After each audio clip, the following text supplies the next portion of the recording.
Thank you very much, everybody. I greatly appreciate it. Nice to have you all at Trump International. It's been a great club and a great success, and we appreciate it. Have so many of our members. It's beautiful. It's been an amazing night, and I'll tell you what, I've been in competitions all of my life. There is nothing so exciting as this stuff. Nothing. Winning deals or winning club championships or whatever you want to say, there's nothing like this. It's really exciting stuff and very important. Above all else, it's very, very important. So I want to thank the people of Louisiana and the people of Kentucky. It's been just an amazing relationship. Amazing relationship. And Rand Paul, your senator in Kentucky, fought very, very hard today and for the last number of weeks, fighting us every inch of the way. And we won by quite a few. I want to really thank the folks from Maine and from Kansas. We came in second, and we really didn't spend very much time. We spent 2 hours in one place and 2.5 hours in the other, and we came in with a strong second. So I want to thank those folks, and I want to congratulate Ted on Maine and on Kansas, and he should do well in Maine because it's very close to Canada, let's face it. I mean,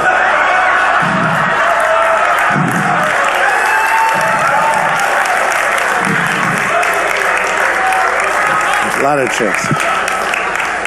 I think Marco Rubio had a very, very bad night. And personally, I'd call for him to drop out of the race. I think it's time now that he drop out of the race. I really think so. I think it's probably time. You know, I don't think tonight he can get up and rant and rave and, oh, he did great, he comes in third, he comes in fourth. I think one of the reasons we did so well tonight and so strong is that we did we really had a good debate. I think we did very well. I was hit from every side, every angle that you could be hit from, very viciously actually, but I think we did very well in the debate.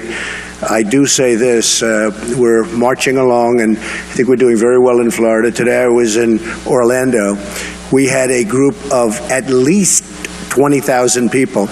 We had to send 10,000 people away. The place was packed, and it was an amazing day. And I love the people of Florida. It's my second home. We're in Florida tonight. And I just want to thank Florida for being, it's just incredible. And I'm looking at the poll numbers. Even though I've never seen any human being hit with more negative commercials than I'm being hit with, I have to tell you. No human being should have to have $40 million spent on negative commercials. And despite that, we have a tremendous lead in Florida, and hopefully we're going to do very well. I think we're going to do very well in Ohio. I worked when I was a young guy at Swifton Village in Cincinnati, and I think that we're going to do fantastically in Ohio. I love that state. I love the people of the state. So hopefully we're going to do very well there. The biggest story in all of politics isn't even what's happening tonight and on Super Tuesday, but the biggest story is the tremendous outpouring of voters coming into the Republican Party. You're seeing what's happening.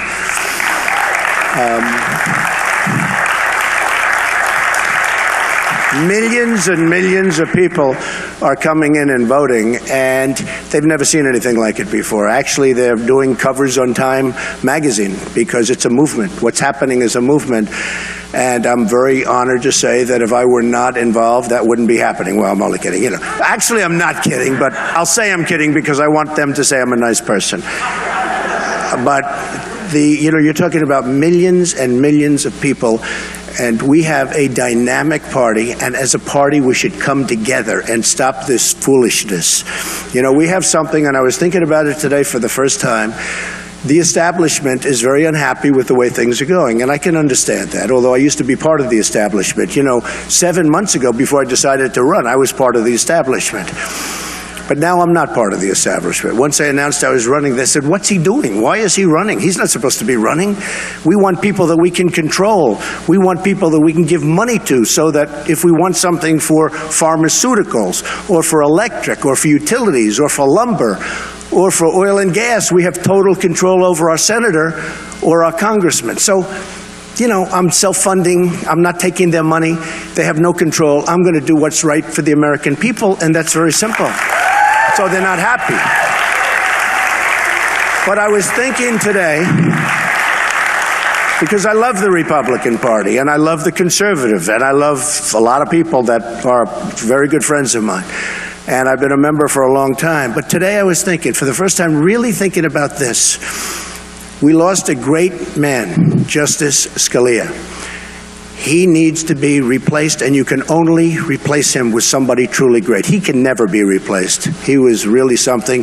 A very, very good friend of my sister, who's a federal judge and on the Court of Appeals, and highly respected. And that was totally unexpected. It just shows what happens, totally unexpected. So we have a situation where they're now saying, well, maybe we're not going to be able to beat Trump the normal way, so we'll run a third-party candidate. And maybe we can't get on all the states. We'll do enough that it's impossible for Donald Trump to win. And I'm saying, what are they doing? Because we're going to appoint a conservative, great judge, high intellect, very conservative, something that will make the people in the Republican Party very happy, someone that will make the people very happy. If they run a third party or an independent party, if they do that, it will make it impossible for the Republican candidate, on the assumption it's me or anybody, to win. If that means losing, that means that Hillary Clinton, who should not be allowed to run because of what she did with the emails, should not be allowed to run. But on the assumption that they did that, it would be impossible for the Republican to win, and obviously the independent or third party could not win. So the Democrats would have an absolute free run. Probably you wouldn't even campaign because it would be impossible to win. And what does that mean? That means that automatically they are going to appoint very, very, very liberal judges. And all of this time that the Republicans are fighting, saying that we don't want President Obama to appoint the judge, it's not going to matter, because the new president, who would be a Democrat, will appoint the judge, so it no longer matters. And you're probably talking about... Well, it's the top of the hour right now. We're listening to Donald Trump in West Palm Beach, Florida. Tonight he won the Louisiana primary and also the caucuses in Kentucky. Let's listen to Trump. Start thinking about that, folks, because anybody that does a third party, that's what it's going to mean. Very simple. It guarantees, 100% guarantees the election of the Democrat. That means the appointment of Supreme Court judges, 3, 4, or 5. That is a total wipeout for conservatives and for Republicans. So start thinking about that. Start thinking about it. Well, CNN just came out with a poll 2 days ago that said I have 49% compared to his 15%. So I guess it's not 40. I mean, I have a 49% number. Some of the polls are showing over 50%, and I don't even think they're accurate. I've won many polls, as you know, against Hillary Clinton directly, and I'm the only one that's going to beat her, if she's allowed to run. I'm the only one that's going to beat her. And the only one, remember that. And I am the one person, trust me, that she does not want to run against. Now, we only had one little skirmish, and that was 4 weeks ago, and that was not pleasant for her and Bill. But I'm the one person. And you know, I'm really ashamed of the press because they got it wrong. They didn't give me any credit when she went like this. Do you remember when she was beating Bernie easily? And then 4 weeks ago, all of a sudden, Bernie was doing great. You know why? Because she went down. You know why? Because of my skirmish. And I got no credit. Please give me some credit for that, okay?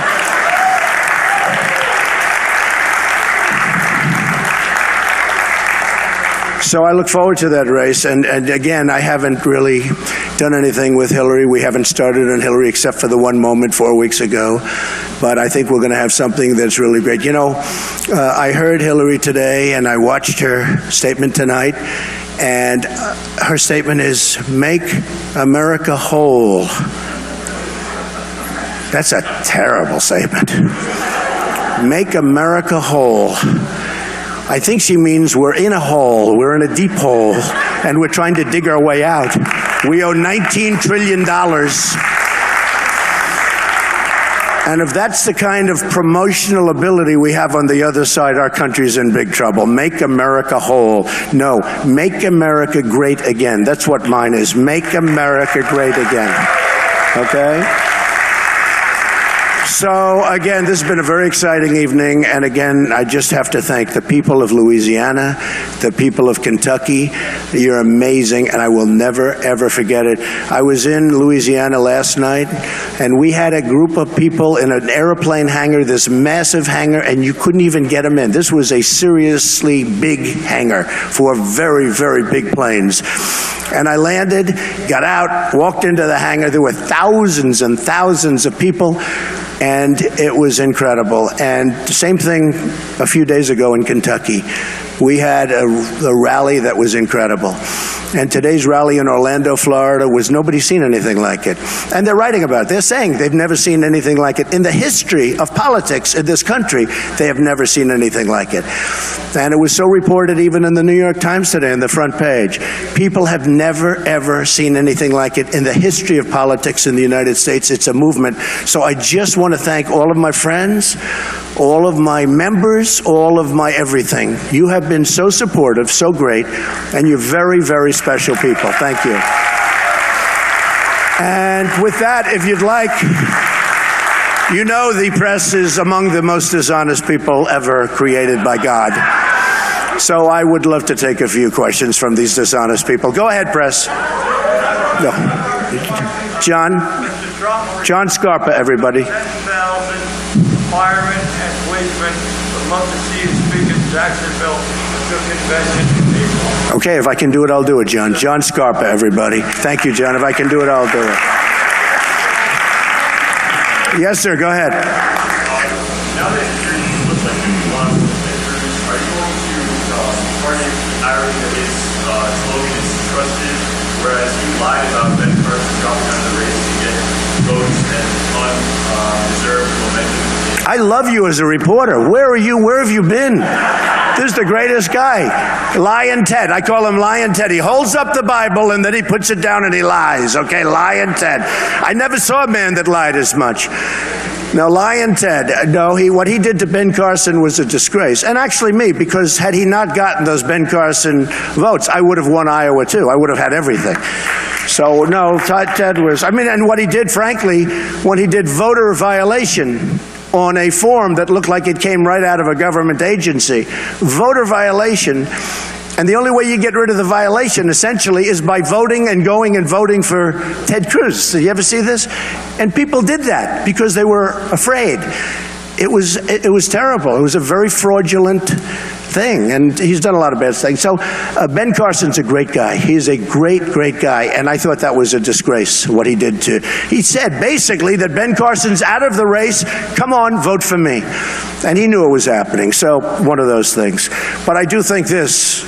I do think that Ted is at least moving along okay. But Marco has to get out of the race. Has to. Because despite what Ted said, oh, do I want to run against just Ted. That will be easy. Okay, David, go ahead. You have a resident on marriage that I think you could expect Ted Cruz to exploit. And then you become all over the map on it, especially regarding your position on whether Supreme Court justices you might appoint overturn the recent decision.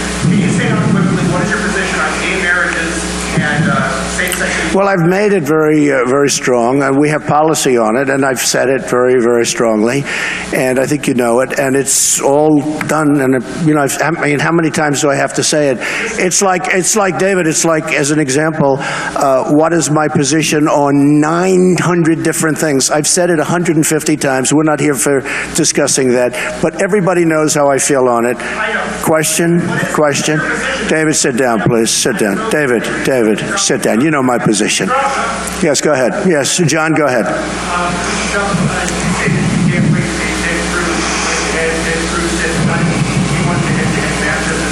It's what it should be, because we're the only two that are winning.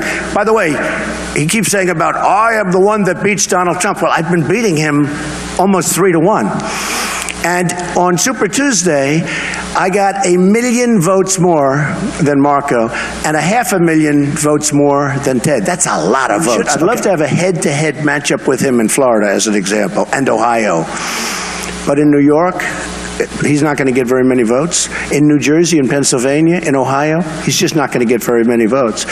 So I would like to see it. I mean, I would like Marco to drop out from the standpoint that I think Marco, now look at how he did tonight. He's in third and fourth. And somebody was nice enough to say that even when I don't win a state, I always come in second. That's a big thing.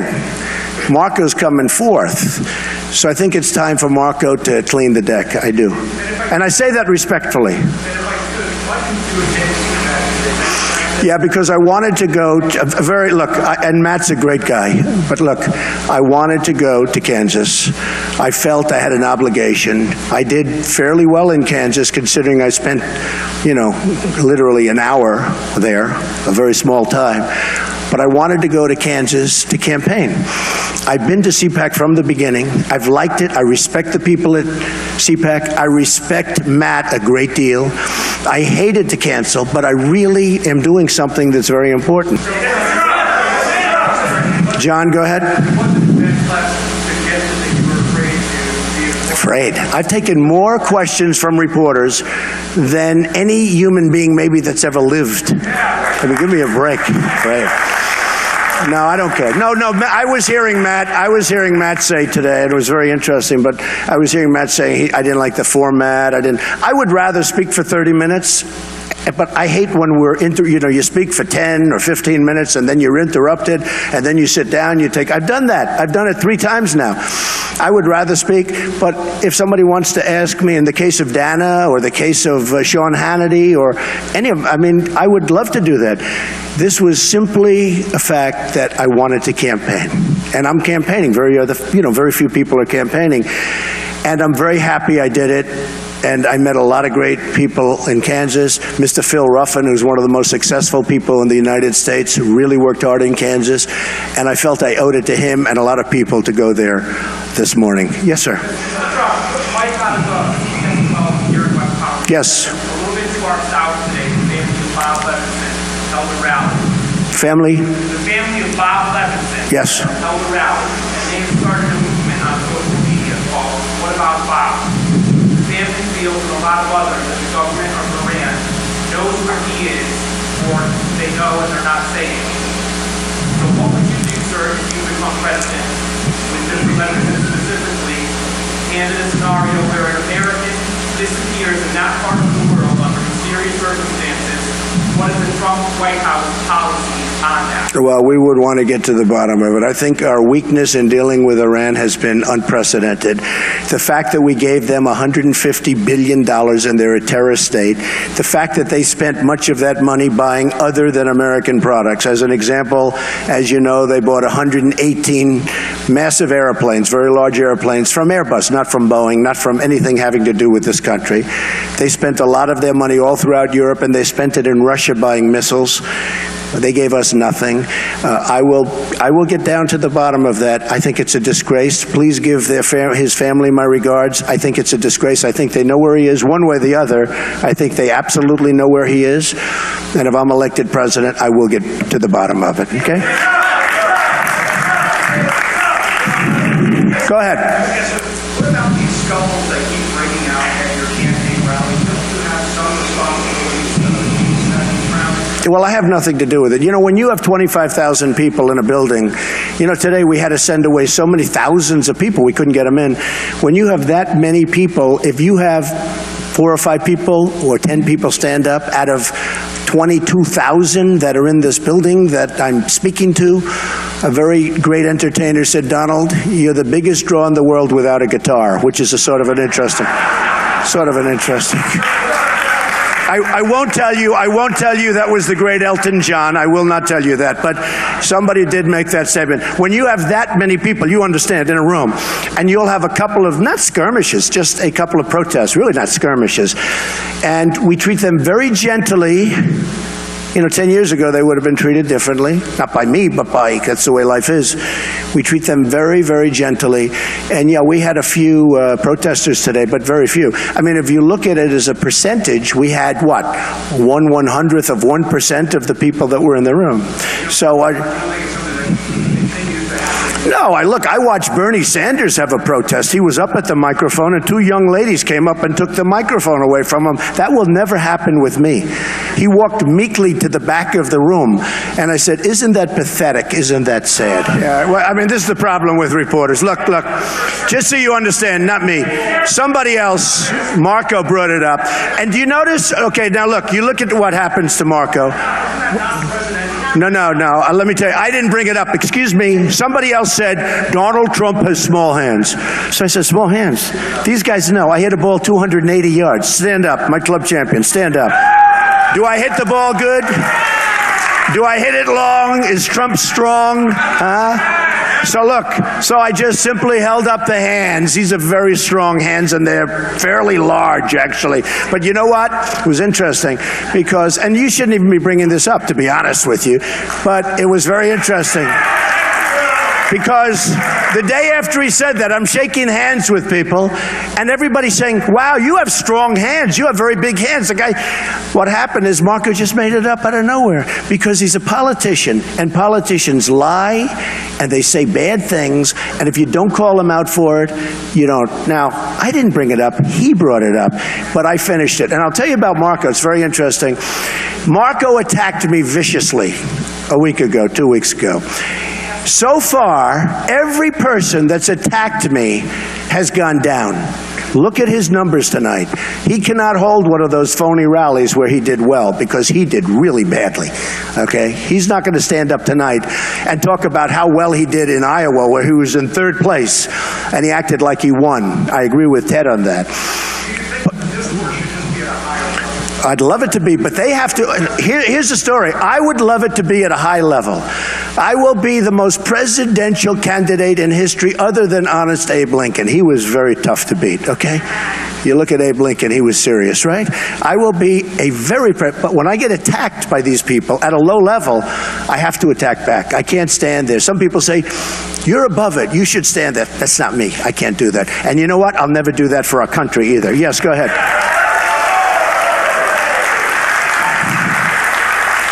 Okay, go ahead.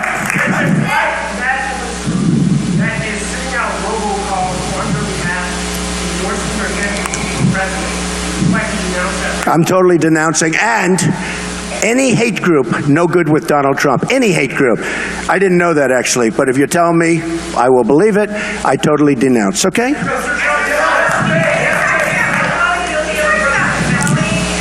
Boeing? Yeah. I will help the party fundraise, yes. I will help the party fundraise. I'm not looking for funds for myself. I'm totally self-funding my campaign, but I will absolutely help the party fundraise, but I don't want any money for myself. Okay, yeah, go ahead. No, I'm not. I think we'll win before the convention. I think we'll win before. You know, I sponsor a lot of sporting events, and the fighters have a great expression. When they go into a city or a town where it's an unfriendly town, but they think they're going to win, they say the only way we guarantee victory is to knock them out. The way I guarantee victory is to get enough delegates so that I don't have to worry about it. And I think, if you think about it like the prize fighters do, that's called a knockout. And, we're on a path to do that. We think we're going to do very well in Florida. We think we're going to do very well. And we got the two big ones. Don't forget, Louisiana and Kentucky tonight were the two big ones. Maine, we did well in Maine, really well in Maine, but it was much smaller than Louisiana, Kentucky. Kansas was also smaller, and we came in second in both. But we won Louisiana and Kentucky. They were the big ones, okay? Go ahead. Yeah. At your rally today on the topic of torture, you said that you wanted to broaden your regulations on rules. What specifically were you talking about? Okay. So the question was asked about waterboarding. And waterboarding is a very, very touchy subject. It was originally asked 2 debates ago to Ted Cruz. And he sort of didn't want any part of that question. And I watched. And I said, wow. And then they looked at me. They said, how do you feel? And I said, I am totally in favor of waterboarding. And if we can, I'd like to do much more than that, okay? Now, just so you understand, we're playing by a different set of rules than ISIS and others, especially in the Middle East. We're playing by a different set of rules. So we have laws and rules and regulations and all of these things, and they have nothing. They chop off people's heads. They drown people in massive steel cages. They drop the cage for 1 hour, they lift it up, and there are 30 dead people. And here we are worried about waterboarding. So here's the story. I will obey the laws, but I will try and get the laws extended. I will try and get the laws broadened. Because we should be allowed, because it's very hard to be successful in beating someone when your rules are very soft and their rules are unlimited. They have unlimited, they can do whatever they want to do. And I want to play, look, we're going to rebuild our military. We're going to knock out ISIS so violently and so fast. They chop off heads. They do things that we haven't seen since medieval times. And we're worried about waterboarding. So here, wait, sit down. Let me just tell you, okay? Excuse me. So I want to stay within the laws, and right now we have the laws. But I want to make those laws stronger so that we can better compete with a vicious group of animals, okay? Okay. Yes. Well, look, Mitt Romney was a failed candidate. He was a terrible candidate. He choked. He choked, absolutely choked as bad as I've ever seen, other than Marco when Chris Christie was grilling him. That was a big choke also. I thought he was going to collapse. I was standing right next to him. I was getting ready to hold him up with these very powerful hands, okay? That was a collapse. That was a choke. But Mitt Romney choked. As a candidate, he choked. And he knows how I feel. And when he was thinking of getting into the race 7 months ago, 8 months ago, I said, you cannot let, it's too important. I said, you cannot let Mitt Romney in this race. He's a choker. And you know, through sports, I can tell you, I have some great sportsmen right here.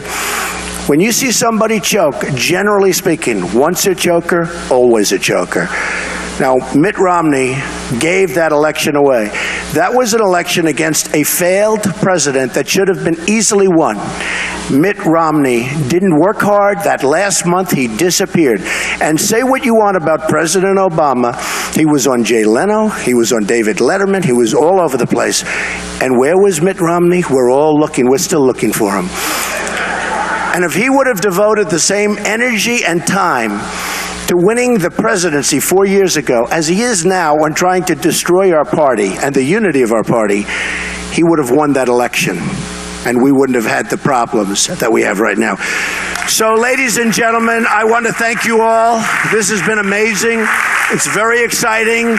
And I look forward to seeing you many times in the near future. Thank you very much. Thank you.